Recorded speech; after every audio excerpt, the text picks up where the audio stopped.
Hello friends, good morning. चलिए जानते हैं देश और दुनिया की तमाम छोटी बड़ी खबरें, जिसमें सोना चांदी, मौसम और राजनीति से जुड़ी बड़ी खबरें आपको बताएंगे सिर्फ 5 मिनट में। लेकिन उससे पहले वीडियो को लाइक जरूर करें और चैनल पर नए हैं तो चैनल को भी सब्सक्राइब कर लें। तो चलिए वीडियो को स्टार्ट करते हैं। 9 मई को रूस की राजधानी मॉस्को में विक्ट्री डे परेड का आयोजन हुआ। रेड स्क्वायर पर आयोजित इस परेड में राष्ट्रपति व्लादिमीर पुतिन ने पश्चिमी देशों पर जमकर हमला बोला। पुतिन ने कहा कि दुनिया इस समय एक टर्निंग पॉइंट से गुजर रही है। उन्होंने पश्चिमी देश पर आरोप लगाया कि उन्होंने रूस के खिलाफ एक जंग छोड़ रखी है। पुतिन का यह भाषण यूक्रेन के राष्ट्रपति व्लादिमीर जेलेंस्की के भाषण के बाद आया। जेलेंस्की ने कसम खाई है कि जिस तरह से नाजीवाद का अंत हुआ उसी तरह से रूस को भी खत्म किया जाएगा। बता दें, केंद्रीय गृह मंत्री अमित शाह ने मंगलवार को इशारों में चीन और पाकिस्तान पर निशाना साधते हुए कहा कि भारत और बांग्लादेश के बीच आपस में जुड़ी संस्कृति और भाषा के इतिहास के साथ गहरे संबंध है और ऐसे में कोई भी ताकत दोनों के बीच अच्छे द्विपक्षीय संबंधों को कमजोर नहीं कर सकता। बंगाल के उत्तर 24 परगना जिले में अंतर्राष्ट्रीय सीमा पर स्थित एकीकृत जांच चौकी पेट्रोपोल में आयोजित कार्यक्रम में land port authority of India और BSF की विभिन्न विकास परियोजनाओं का उद्घाटन व शिलान्यास के मौके पर शाह ने कहा कि भारत और बांग्लादेश के बीच गहरे संबंध है। कोयला लेवी PMLA मामले में प्रवर्तन निदेशालय ने छत्तीसगढ़ कांग्रेस के 2 विधायक और PCC प्रमुख की संपत्ति कुर्क की है। ईडी ने कांग्रेस विधायक देवेंद्र यादव, चंद्रदेव प्रसाद राय और PCC अध्यक्ष राम गोपाल अग्रवाल की अंचल संपत्ति, शानदार वाहन, आभूषण और 51 करोड़ रुपए से अधिक की नकदी जब्त की है। ईडी ने IAS अधिकारी रानू साहू, कोयला व्यापारी सूर्यकांत तिवारी के अलावा 2 अन्य व्यक्ति आरोपी सिंह और विनोद तिवारी की संपत्तियों को भी जब्त किया गया। सभी संपत्ति को धन शोधन निवारण अधिनियम की आपराधिक धाराओं के तहत जब्त किया है। भारतीय सेना ने मूल कैडर और नियुक्ति के बावजूद ब्रिगेडियर और उससे ऊपर के रैंक के अधिकारी के लिए एक समान वर्दी अपनाने का फैसला किया है। हाल ही में संपन्न सेना कमांडर के सम्मेलन के दौरान विस्तृत विचार विमर्श के बाद यह निर्णय लिया गया। सूत्रों के अनुसार फ्लैग रैंक के वरिष्ठ अधिकारी के हेडगियर, शोल्डर रेंज पैंच और गोरगेट पैच और बेल्ट और जूते अब मानकीकृत और सामान्य होंगे। ध्वज रैंक के अधिकारी अब कोई डोरी नहीं पहनेंगे। कर्नाटक में 10 मई को सभी 224 विधानसभा सीटों पर वोटिंग होगी। चुनाव से पहले प्रदेश में बजरंगबली का मुद्दा छाया हुआ है। चुनाव से 24 घंटे पहले यानी मंगलवार को बजरंग दल के विश्व हिंदू परिषद ने देश भर में हनुमान चालीसा का पाठ करने का ऐलान किया। हालांकि कर्नाटक में इसको लेकर चुनाव आयोग ने सख्ती दिखाई है। दरअसल चुनाव आयोग ने बेंगलुरु के विजयनगर PVH कार्यकर्ताओं के हनुमान चालीसा का पाठ करने से रोक दिया है। फिल्म द केरल स्टोरी पर रोक लगाने से मना करने के केरल हाईकोर्ट के आदेश के खिलाफ याचिकाकर्ताओं ने सुप्रीम कोर्ट में याचिका दायर की है। वरिष्ठ वकील कपिल सिब्बल ने शीर्ष अदालत से मामले की जल्द सुनवाई का अनुरोध किया, जिसके बाद चीफ जस्टिस DY चंद्रचूड़ ने 15 मई को सुनवाई की बात कही। केरल हाईकोर्ट ने 5 मई को फिल्म द केरल स्टोरी की रिलीज पर रोक लगाने से इनकार कर दिया था। कर्नाटक के मुस्लिमों पर 4% आरक्षण रद्द किए जाने का मामला सुप्रीम कोर्ट में है। सुप्रीम कोर्ट में मंगलवार को इस मामले की सुनवाई टल गई। अब अगली सुनवाई 25 जुलाई को होगी। फिलहाल नई नीति के आधार पर नौकरी या दाखिला ने ना देने का अंतरिम आदेश जारी रहेगा। इससे पहले 25 अप्रैल को सुनवाई 9 मई तक के लिए टाल दी गई थी। वहीं कर्नाटक की बम्बई सरकार ने अदालत को फिर से आश्वासन दिया कि सुनवाई की अगली तारीख तक कोई प्रवेश या नियुक्ति नहीं की जाएगी। असम सरकार राज्य में बहुविवाह को रोकेगी। असम के मुख्यमंत्री हेमंत बिस्वा शर्मा ने कहा कि वो राज्य अधिनियम के तहत बहुविवाह पर प्रतिबंध लगाना चाहते हैं। असम सरकार ने यह जांच करने के लिए एक विशेष समिति बनाने का फैसला किया कि राज्य सरकार के पास क्षेत्र में बहुविवाह पर रोक लगाने का अधिकार है या नहीं। मुख्यमंत्री हेमंत बिस्वा शर्मा ने ट्वीट किया कि असम सरकार ने यह जांचने के लिए एक विशेषज्ञ समिति बनाने का फैसला किया है कि राज्य विधानमंडल राज्य में बहुविवाह पर रोक लगाने का अधिकार है। समिति भारत के संविधान अनुच्छेद 25 के साथ पढ़े जाने वाले मुस्लिम पर्सनल लॉ के अधिनियम 1937 के प्रावधान की जांच करेगी। दुनिया भर के लाखों मुसलमान हज के लिए हर साल सऊदी अरब पहुंचते हैं। इस्लाम के कुल 5 स्तंभों से हज 5वां स्तंभ है। सभी स्वस्थ और आर्थिक रूप से सक्षम मुसलमान पर हज करना फर्ज है।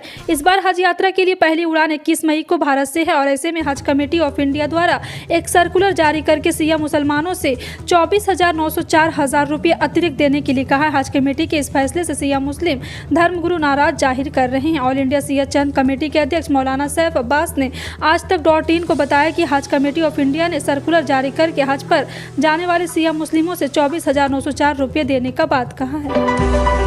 उत्तराखंड के जोशीमठ में दिसंबर और जनवरी में भू धसाव की आपदा हर किसी को याद है। दावा किया जा रहा है कि अब दरारें पड़ने से रुक गई हैं, लेकिन गांधीनगर के एक नए भवन में दरार की हल्की दरारें देखी मिली है और दरअसल इस समय पहाड़ों पर लगातार बारिश हो रही है। ऐसे में यहाँ रहने वाले लोगों का कहना है कि बारिश के चलते भवन में अचानक हर जगह हल्की फुल्की दरारें बढ़ती हुई दिखाई दे रही। हालांकि प्रशासन ने भवन को येलो जोन में रखा है क्योंकि इसके आसपास हर तरफ मकान में बड़ी बड़ी दरार और रेड स्टिकर लगे हुए थे जो अब इस मकान पर भी दिख रहे हैं। उद्धव ठाकरे के नेतृत्व वाली शिवसेना ने पीएम नरेंद्र मोदी और गृह मंत्री अमित शाह को राष्ट्रीय अपराध रिकॉर्ड ब्यूरो के आंकड़ों को लेकर अपने निशाने पर लिया है।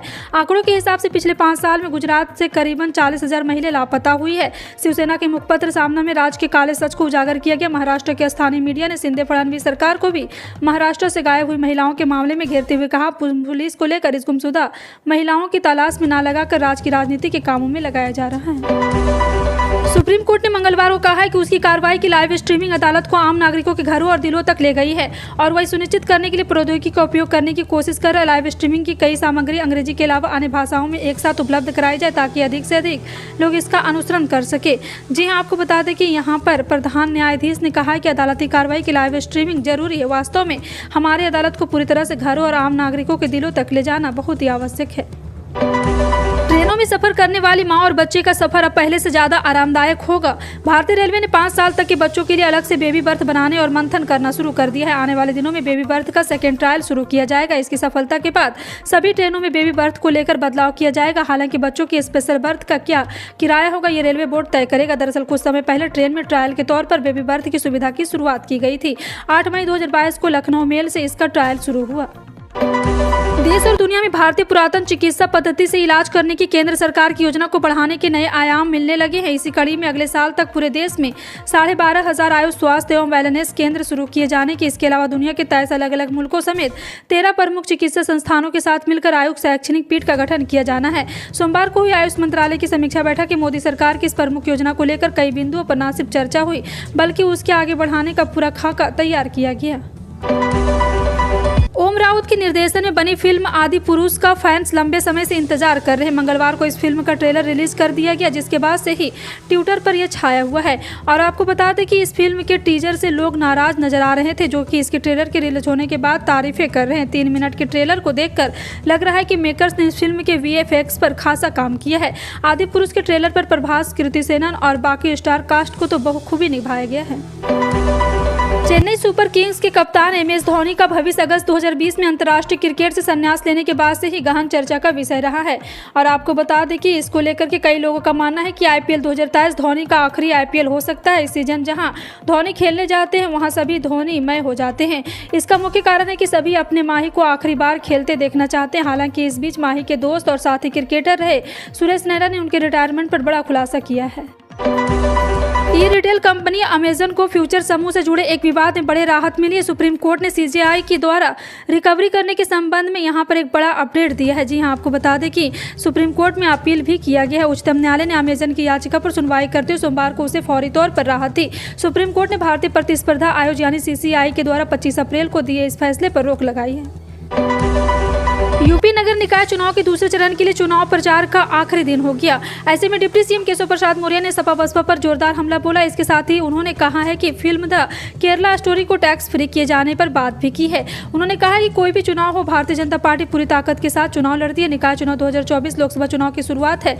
निकाय चुनाव में बीजेपी सारे रिकॉर्ड ध्वस्त कर डबल इंजन के बजाय ट्रिपल इंजन की सरकार बनाएगी। केशव मौर्य ने फिल्म द केरला स्टोरी को टैक्स फ्री करने पर कहा कि इससे सपा के लोगों को क्यों दर्द हो रहा। यौन शोषण के आरोपों से घिरे भारतीय कुश्ती संघ के अध्यक्ष और बीजेपी सांसद बृजभूषण सिंह के खिलाफ सुप्रीम कोर्ट के आदेश पर रिपोर्ट दर्ज होने के बाद भी पहलवानों ने धरना खत्म नहीं किया। वो अब बृजभूषण सिंह की गिरफ्तारी पर अड़ गए हैं। वहीं सुप्रीम कोर्ट ने पहलवानों की याचिका भी ठुकरा दी है। इस बीच किसान नेता राकेश टिकैत और खाप पंचायत पहलवानों के समर्थन में चेतावनी देने लगे। इसकी प्रतिक्रिया में क्षत्रिय युवा वाहिनी ने मोर्चा खोल दिया। उसने कहा, पहलवानों पर राजनीति हो रही है। राज्य के मुख्यमंत्री नीतीश कुमार अपने घर में ही घिरते जा रहे हैं। अपने करीबी प्रशासनिक पदाधिकारी सुझाव के बाद जिस निर्णय को कानून के रूप में देते हुए आरोक्ष रूप से जिस राजनीति को अंजाम देना चाहते हैं, उस पर लगातार कोर्ट की फटकार लग रही। जातीय जनगणना के बाद नाम जनगणना का लक्ष्य सीधे बिहार सरकार को फटकार लगे और अभी कुछ ही दिन हुए थे कि अब सुप्रीम कोर्ट ने आनंद मोहन समेत 26 लोगों को मिले परिहार मामले में सोमवार को फटकार लगाई है।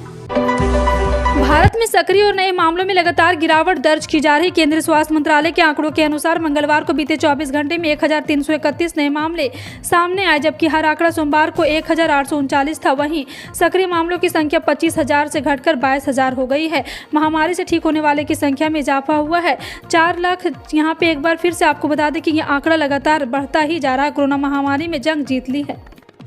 देश में ज्यादातर किसानों की आर्थिक स्थिति बेहतर नहीं है। बहुत से ऐसे किसान हैं जिन्हें फसल का नुकसान झेलना पड़ता है। ऐसे में केंद्र सरकार किसानों की आर्थिक मदद के लिए कई योजनाएं चलाती है। इसी तरह की एक योजना का नाम प्रधानमंत्री किसान सम्मान निधि योजना है। इस योजना के तहत हर साल किसानों को 6,000 रुपये मुहैया कराए जाते हैं।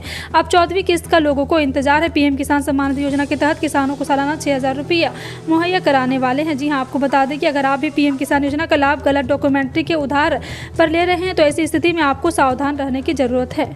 भारतीय सराफा बाजार में 9 मई 2023 को सोने की कीमत में उछाल आया तो वहीं चांदी की रेट में मामूली गिरावट दर्ज की गई। सोने की कीमत 61,000 रुपये प्रति 10 ग्राम पर, वहीं चांदी का भाव 76,000 रुपये प्रति किलो से अधिक है। राष्ट्रीय स्तर पर 999 शुद्धता वाले 24 कैरेट के 10 ग्राम सोने की 61,370 रुपये, जबकि 999 वाले शुद्धता चांदी 76,225 रुपये पर है। फिलहाल आपका इन सभी खबरों पर क्या कहना है, कॉमेंट सेक्शन में टाइप करके जरूर बताएं।